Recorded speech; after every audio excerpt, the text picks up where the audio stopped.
Good morning, everyone. Thanks for taking the time to join us today. We appreciate you making the effort to come and chat with us about the Montana 200 Bridges Lewistown area project. And we are very glad to have you joining us virtually today. Before we get started, I'll go over a couple quick housekeeping things. We will be fielding questions using the Q&A function. That's the button that looks like the little speech bubbles at the bottom of your screen. That allows us to accurately track all of your comments and questions. So we will address all of the questions that are relevant to the general public live here, but you're welcome to use that same function for any other questions or comments or things like that that you want the project team to know. Anything that is really specific to an individual property, we will follow up directly with you. Following the meeting, or as the last slide, we will provide contact information for the team as well. So if you have any questions or comments that you would like to follow up directly with us, that will also be provided. It is important to note that this meeting is being recorded and will be added to the project website in the next couple days. So if you wish to reference it or have friends or neighbors that you want to direct to the video of this meeting for reference, it will be available. This project, like all of MDT's efforts, contributes toward the goal of Vision Zero, working towards 0 fatalities and 0 serious injuries on Montana roads. Go ahead and advance, Cody. So the presenters today, the MDT Consultant Design Project Manager is Jason Sen. He will be speaking with you. Eric Miller is the MDT Alternative Contracting Engineer. And actually, he got pulled away to help with some of the flood emergency efforts. So he was going to be here, but will not be with us today. Cody Salo is the Dowell Design Project Manager. And my name is Lisa Olmstead. I will be facilitating this conversation. We do have a handful of people on the call that are available to help answer specific questions as well. Kyle Dubbs is the MDT Engineering Project Manager. Tracy Stoner is the MDT District Bridge Engineering Manager. Ted Thronson is the MDT District Construction Engineer. And Mike George is with Kiewit, the contractor, and he is the project manager. And it's important to note that this meeting is held pursuant to Title VI of the 1964 Civil Rights Act, which ensures that no person shall be excluded from participation in, be denied the benefits of, or otherwise be subjected to discrimination on the basis of a protected status under any MDT program or activity. And with that, I will pass the mic over to Jason to talk about the project. Thanks, Lisa. Good morning, everyone. Thanks for joining.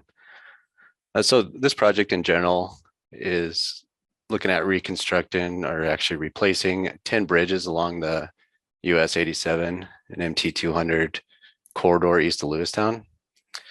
The bridges that will be replaced are old timber bridges that have aged significantly, and we're looking at replacing them with new bridges or culverts. In addition to the replacement will include some minor road and approach constructions to tie into the new structures into the existing road. And additionally, we'll also include some safety components like wider shoulders, new guardrail and rumble strips, and flatter slopes. So this project's a little bit unique to MDT, as we're using a alternative delivery method called CMGC. A few years ago, MDT was approved by the Montana legislature to conduct a pilot program with 4 projects using this delivery method. This method utilizes a design consultant, which is Dowell, and a contractor to help design the projects. And the contractor that's been selected is Kiewit.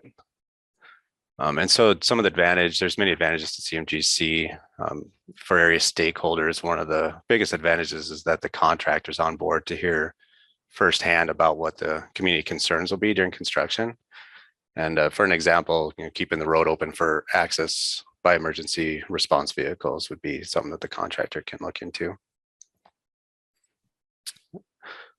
So our project team on this CMGC project consists of our contractor Kiewit, our engineer Dowell, and our independent cost estimator Krebs and our Mini.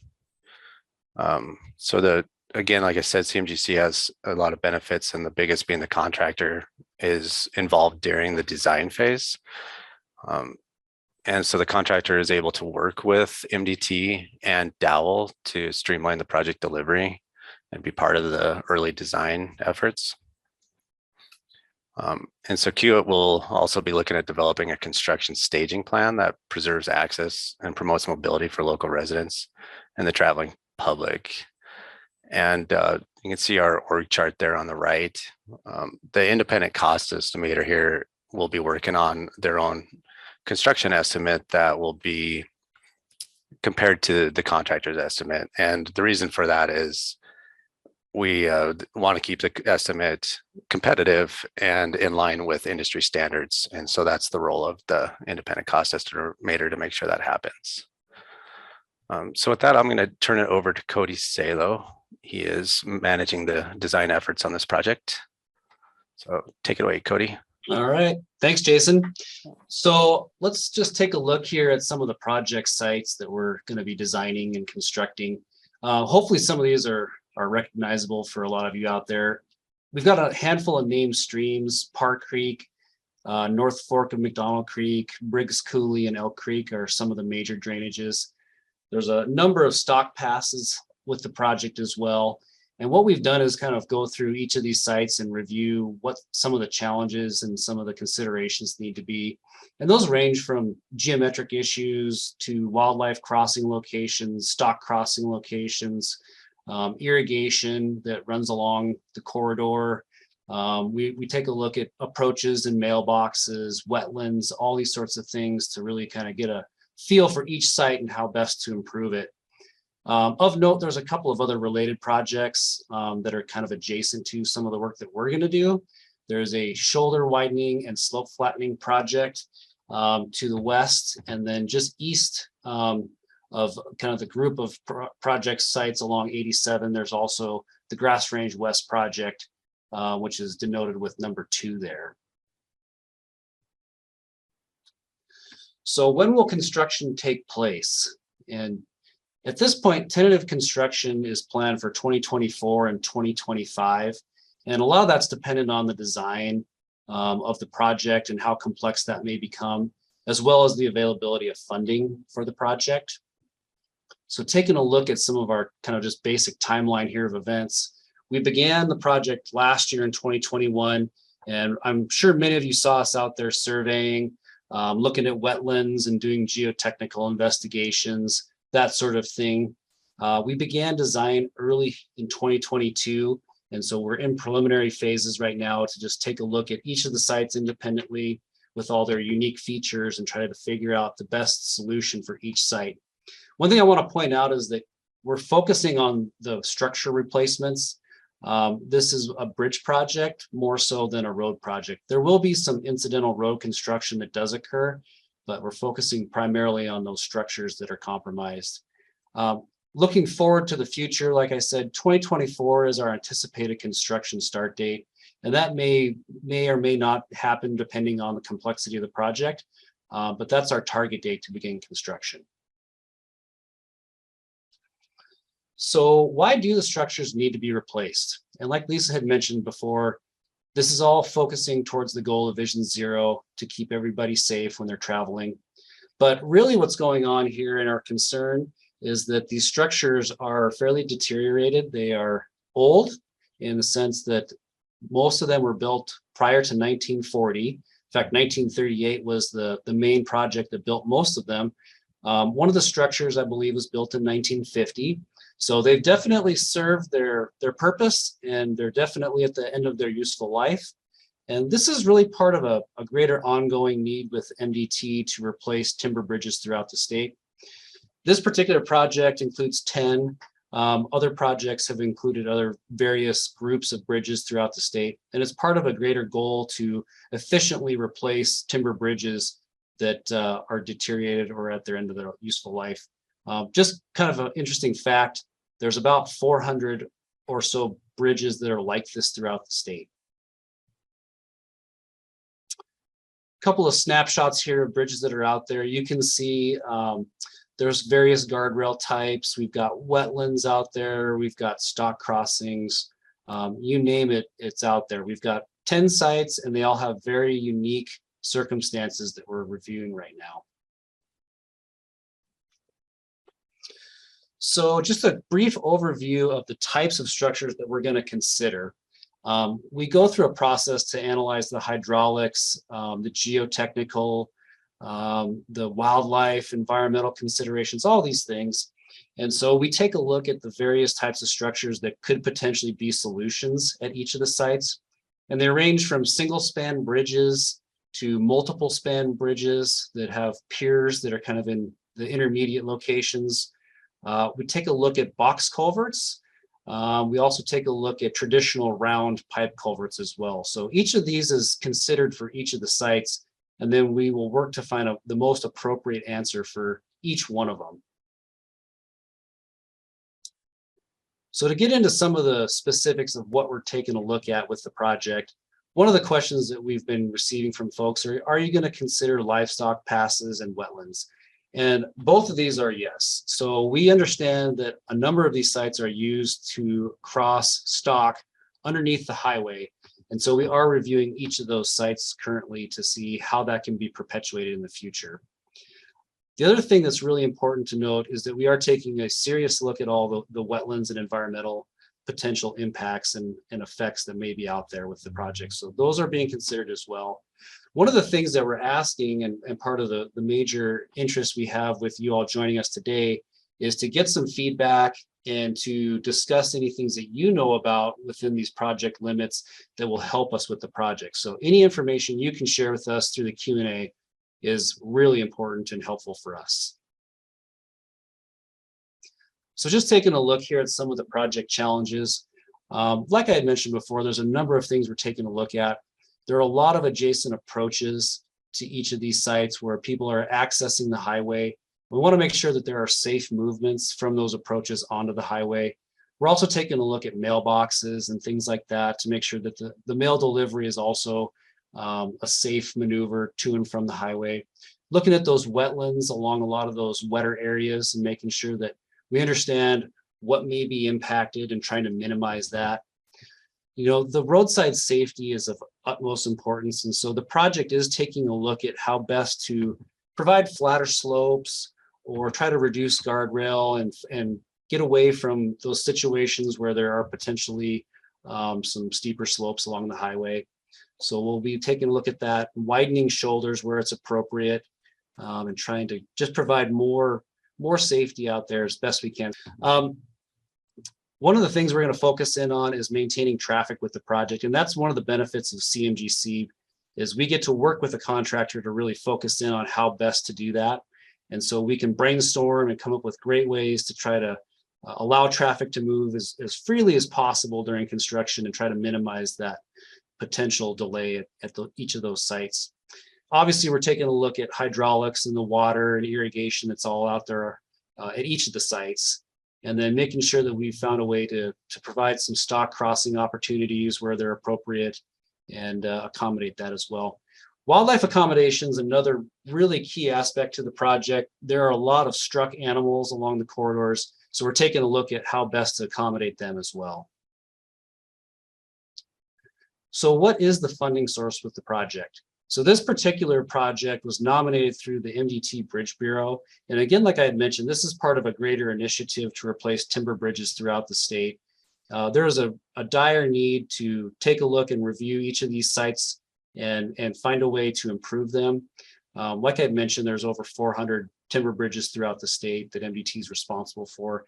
And this is a project to take care of 10 of them. So you can imagine this is a fairly large lift for MDT to try to tackle. Specifically though, this project's funded through the National Highway Block Grant Program, which is a pretty flexible federal funding mechanism to go after various transportation projects and fund them with a fairly straightforward mechanism. So with that, I'll turn it back to Lisa for a minute to talk about how you can help us. Yeah, so I'm watching the Q&A, and at this point, we don't have any questions or comments in there. So at this point, definitely do drop any questions or comments in there, even things that you just want to have the team elaborate on, anything like that. We've definitely got a little bit of time to spend on some conversation about the project. In the meantime, on the screen there is the toll-free hotline and the email address that is specific to this project. So both of those come directly to me, and I can facilitate any answers to questions, forward any comments onto the team so they're made aware of them. So definitely make note of those. We also do have a project website, and that domain name is listed right there. And we are updating that regularly as there are additional pieces of information available for the project. So I would encourage you to mark that on your computer, bookmark it, and check back every now and again to see what else is going on. And like I mentioned before, that is where we will be adding the video for this meeting as well.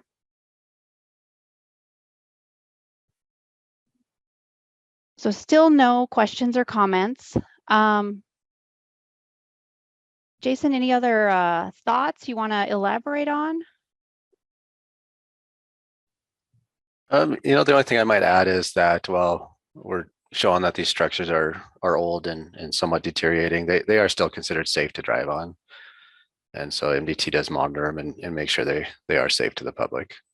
That's a great point, Jason. Thank you for reminding us about that.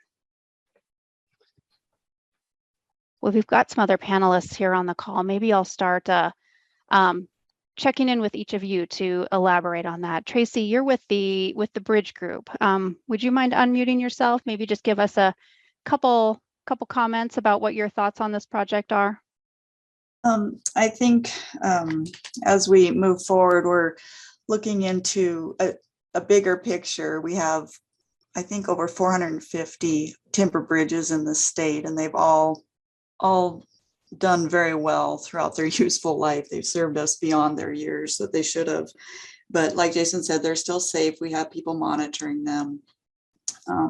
But our goal in the Bridge Bureau is to get these bridges replaced as soon as possible. And bundled bridge projects like this will definitely help us make that commitment and meet that commitment. So. Thanks, Tracy. Yep, you bet. Jason, we do have a question in the Q&A, and I'm going to direct it to you first. And if you want to punt it to someone else, that's fine. I'm not quite sure who it should go to best. The question is, are the inspections updated in the state register? Yeah, I'd actually pass that to Tracy. Let her respond. And are the inspections placed in the state register? Yeah, updated. Updated. Yeah, so most of the bridges are on like a 2-year cycle unless we do have concerns with them, and then they're on a more frequent inspection. We have them on our system, but I do not know if that is available to the public or not. We can get them, I think, to people. Okay, and there's a follow-up question to that same question, Tracy. Are they updated to the DOT federal system? Yeah, I think it's it's considered our structure management system. I'm not sure. I know we have to meet certain federal guidelines as far as what we do and how often we do that, but I don't know if it's like an open database or not. Okay.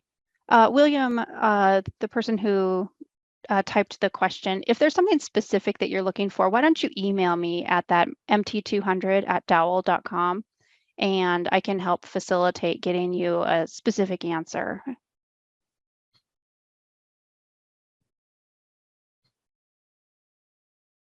Mike George with Kiewit, why don't you unmute yourself, and from the contractor's perspective, maybe say a word about the project and perhaps the CMGC delivery method?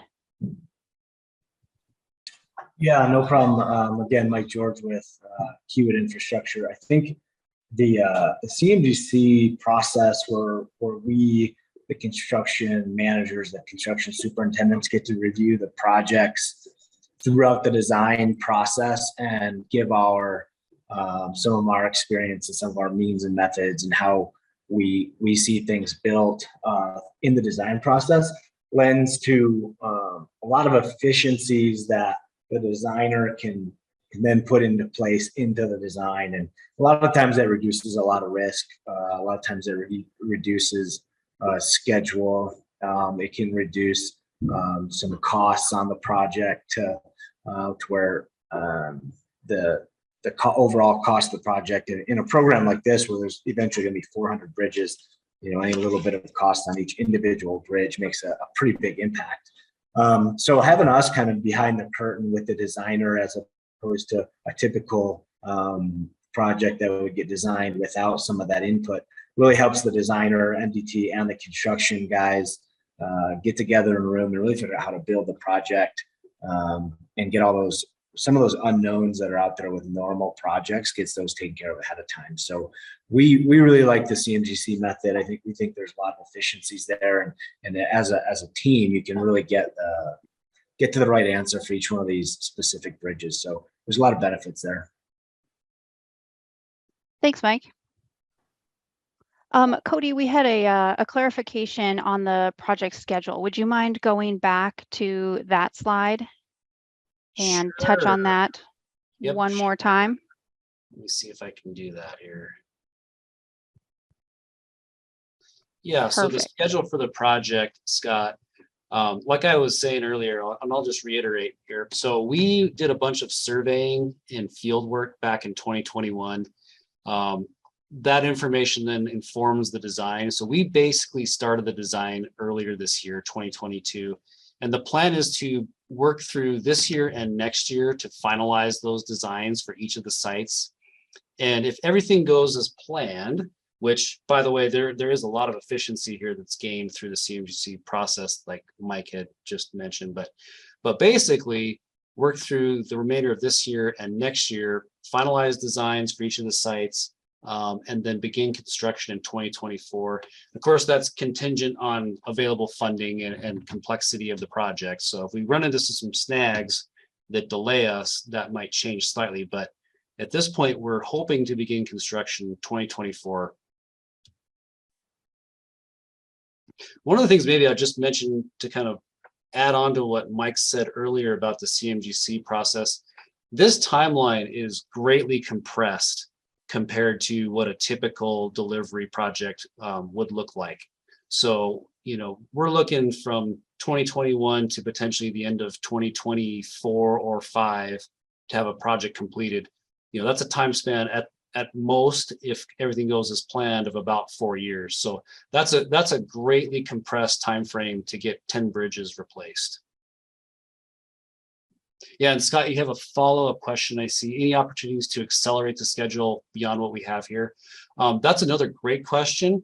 We are looking for opportunities to try to accelerate this even further, but that will require us to get into the design a little bit further to see if Kiewit has some ideas on how they could potentially perform some work earlier, or how we could simplify some of the design elements to reduce some of their durations.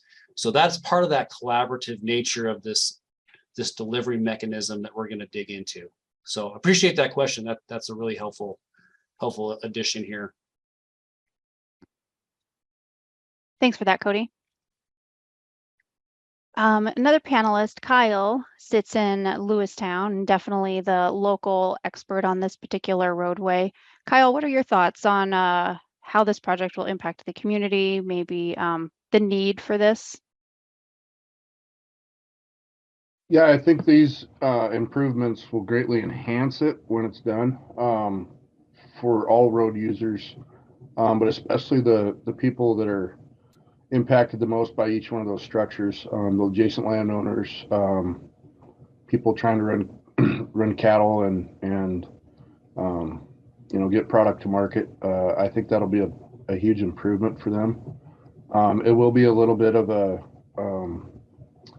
slowdown period for them during construction. Oftentimes there are delays associated with that, depending on what type of construction is used, based on how best the contractor thinks they can get the work done. But overall, I think it would be a big benefit at the end of it, taking into account all those safety factors we're looking at helping out with the structure replacements, and just maybe helping some of that line of sight with a couple of these structures. So those are big things that we can improve with this work. Yeah, a lot of safety improvements resulting from this project.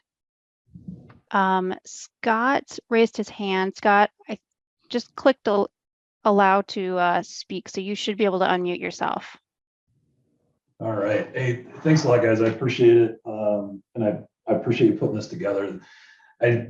Cody, I appreciate your approach to my questions regarding schedule. And most of that comes from, us as a Transportation Commission going back or starting to think about working with MDT on going back and expanding our ability to use these alternative contracting methods.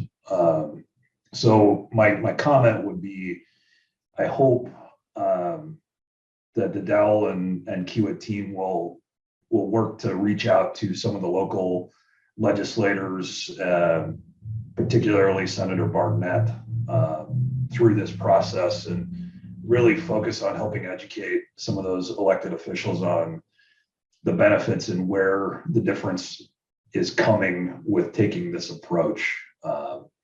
We need that kind of education and that kind of support from the private sector as MDT considers looking at expanding this for other projects and use in contracting other things throughout the vast array that MDT does take under its wing. So I would just ask that you guys keep that in mind and help us do some PR and educational work with the elected officials, particularly around educating them on the difference and where we're seeing the benefits along the schedule line in getting this stuff done.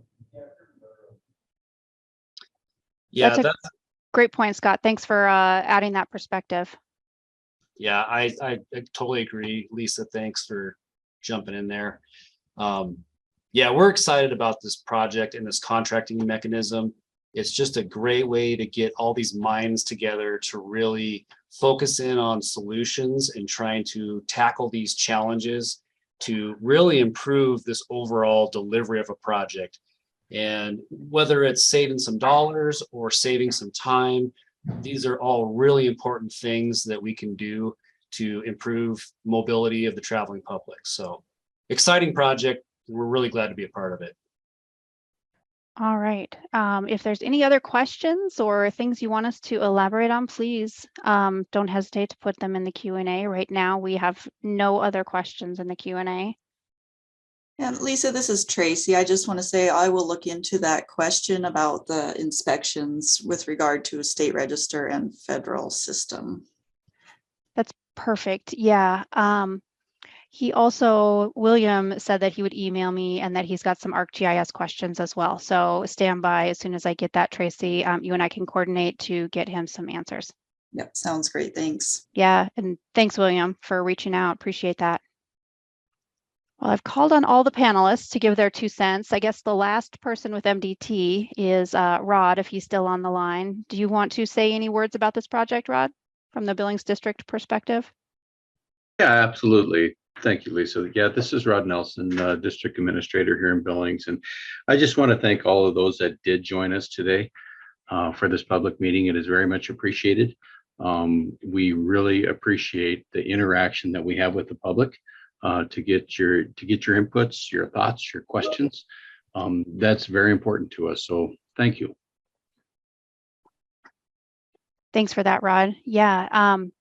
I think we're kind of reaching the end of this meeting. Like I said, if you do have any other questions, we'll hang on the line for a few more minutes. We're happy to discuss anything with you, and our intent with this engagement and both the ongoing and things that we've done to date have really been to both educate the public about what the plan is and also you all, as the public, as the property owners, certainly know more about that corridor than we probably ever could. So we are definitely looking for your involvement in this. Help us learn about potential challenges that we should accommodate, plan for. We definitely want your information and appreciate your involvement. So that hotline and the email address are still on the screen. The website, again, is updated regularly, and we will get this video polished up and added to the website as well. Again, thank you all for making the time for us today. We really do appreciate it. And we had a great event in person yesterday and had a lot of property owners arrive for that too. So that was really, really good. Had a lot of really nice conversations with members of the public up there in Grass Range. Okay. Well, I think everyone is dropping off. So with that, I will thank you all for your participation one more time. For attendees and panelists, thank you for making the time. And stand by for any follow-up questions from the public panelists. And we'll get this website updated. So thanks, everyone.